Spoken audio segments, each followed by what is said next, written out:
Rank of the matrix by echelon form.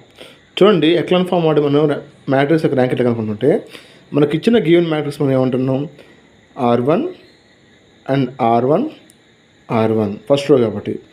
Second row ఏంటి, R2 third row ఏంటి, R3.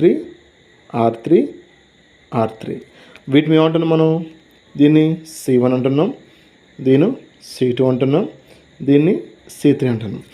Echelon form వాడి మనం ఏం చేయాలంటే C1లో ఉన్నటువంటి R2 ఎలిమెంట్ని అండ్ R3 ఎలిమెంట్ని అండ్ C2లో ఉన్నటువంటి R3 ఎలిమెంట్ని వీటిని మనం 0 చేయాలి. ఎలా చేయాలి, రో ఆపరేషన్ వాడాలి. ఎట్లా, R2 gives rise to R2 minus R1 కానీ R3 is equal to R3 minus R1 కానీ వాడి ఈ రో ఆపరేషన్స్ మనం వాడి ఈ R2 ఎలిమెంట్ని R3 ఎలిమెంట్ని C1లో ఉన్నటువంటి అండ్ C2లో ఉన్నటువంటి R3 ఎలిమెంట్ని 0 చేయాలి.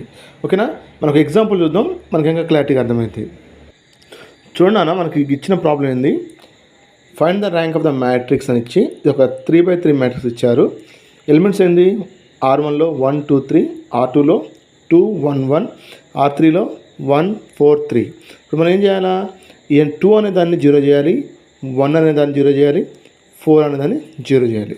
చూడండి, ఫస్ట్ ఆపరేషన్ ఏంది, R2 gives rise to ఏంది, R2 minus 2 R1. ఎందుకు, ఇక్కడ 2 ఉంది, ఇక్కడ 1 ఉంది కాబట్టి అప్పుడేమైంది 2 1 1 అండ్ 2 4 6. అప్పుడేమైంది నాన్న, మైనస్ కాబట్టి 0 -3 -5 and R3 is equal to, ఎందుకంటే ఇక్కడ R3 కూడా 0 చేయాలి కాబట్టి R3 is equal to R3 minus R2.